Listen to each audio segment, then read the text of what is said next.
اعوذ باللہ من الشیطان الرجیم، بسم اللہ الرحمن الرحیم۔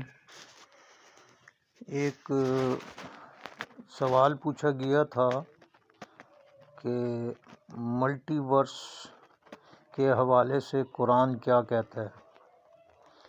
تو اس سے پہلے کہ قرآنک نظریہ بیان کیا جائے، پہلے یہ دیکھنا ہے کہ سائنس ملٹی ورس کے بارے میں کیا تھیوری پیش کرتی ہے۔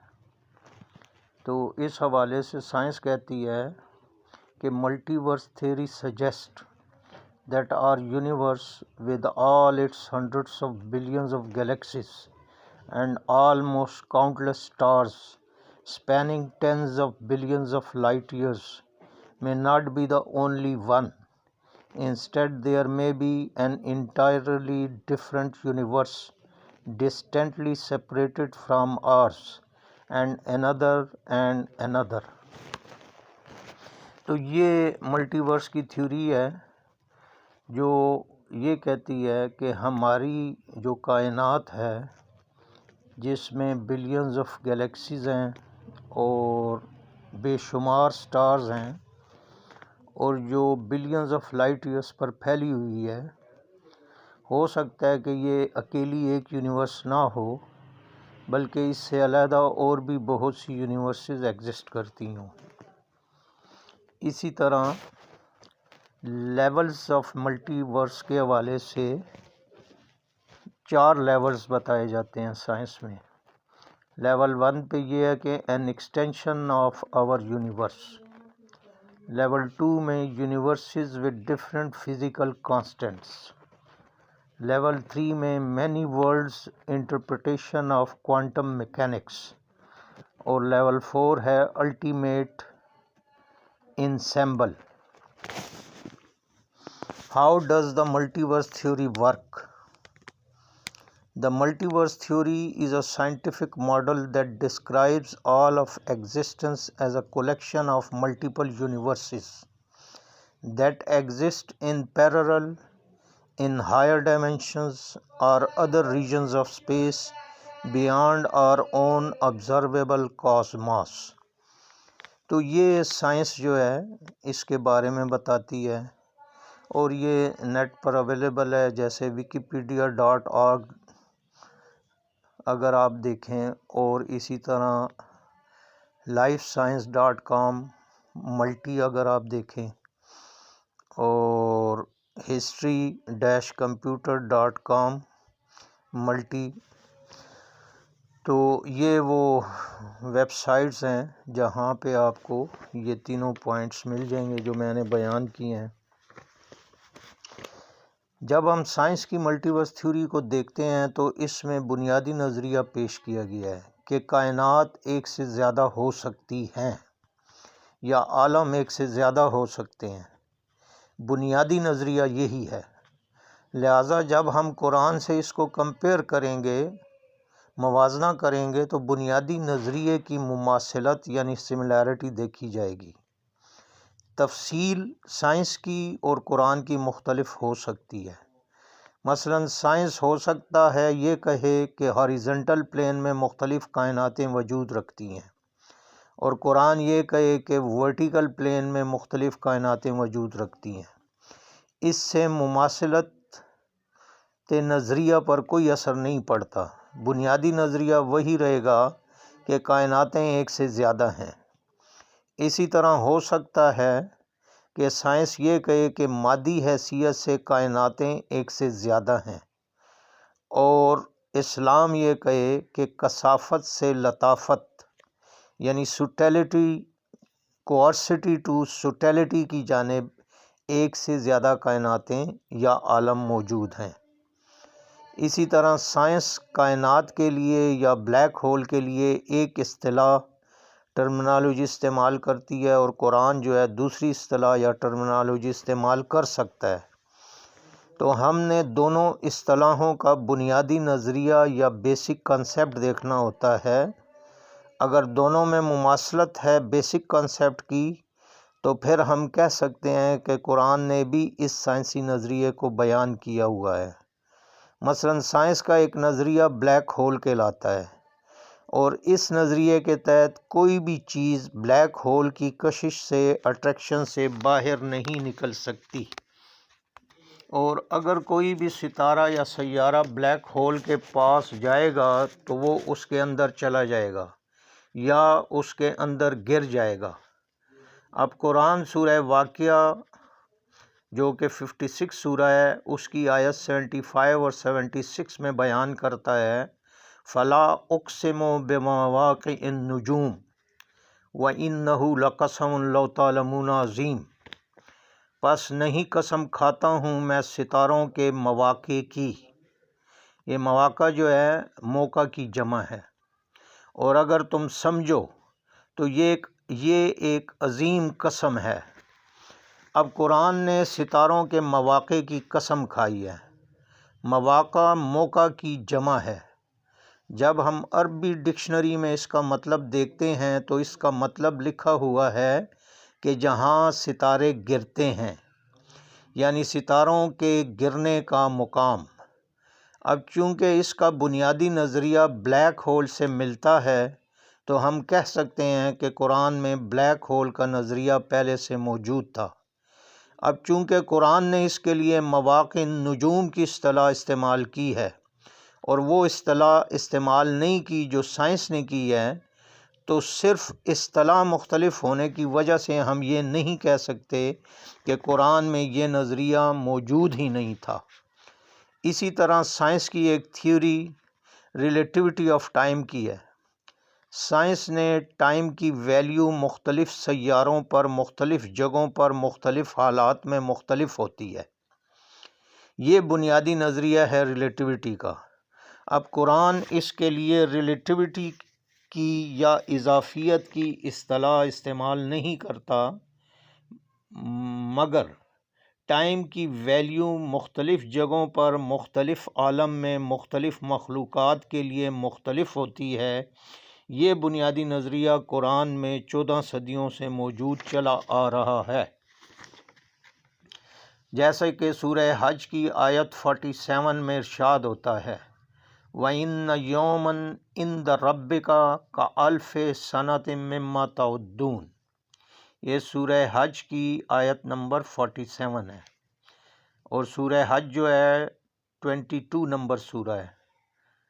ترجمہ یہ ہے، اور دراصل ایک دن تمہارے رب کے نزدیک تمہارے حساب والے 1000 سال کے برابر ہوتا ہے۔ اب یہاں انسانوں کے 1000 سال کو اللہ ایک دن بتاتا ہے یا کاؤنٹ کرتا ہے۔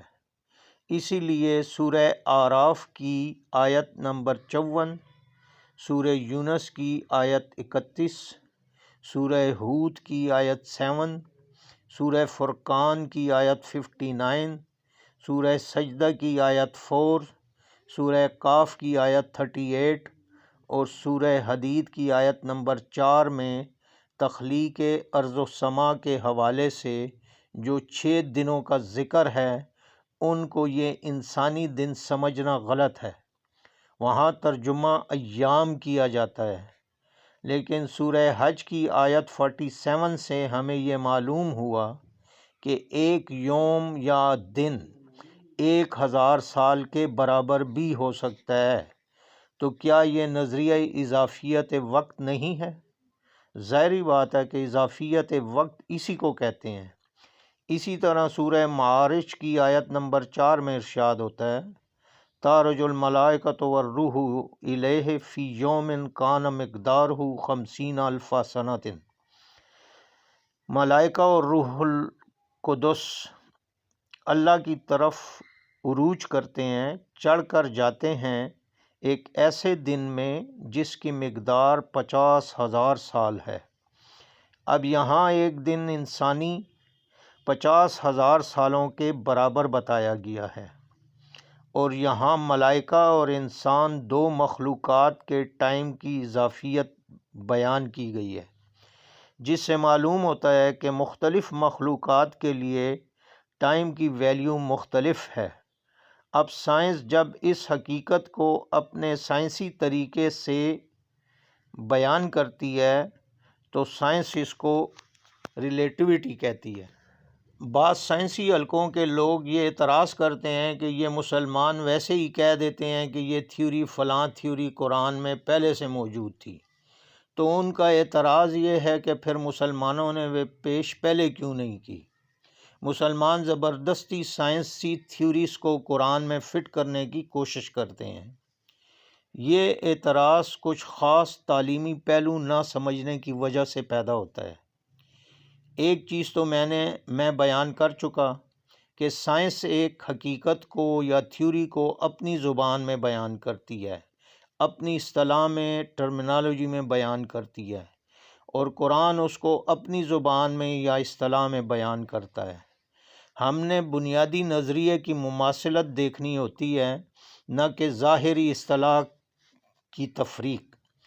اس سے ملتی جلتی مثال دو زبانوں کے اختلاف کی دی جا سکتی ہے، جیسے انگریزی میں واٹر، اردو میں پانی اور فارسی میں آب کہتے ہیں۔ بنیادی حقیقت ایک ہی ہے، صرف زبان کا اختلاف ہے۔ اس کی دوسری بڑی وجہ سیکولرزم کے فلسفے کے تحت دین اور دنیا کی تفریق کی وجہ سے ہے۔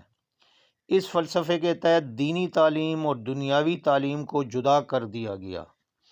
اب جو مسلمان سائنسی میدان میں تھے ان کو قرآن کا علم نہیں تھا، اور جو قرآن کی تعلیم والے تھے ان کو سائنس کا کچھ پتہ نہیں تھا۔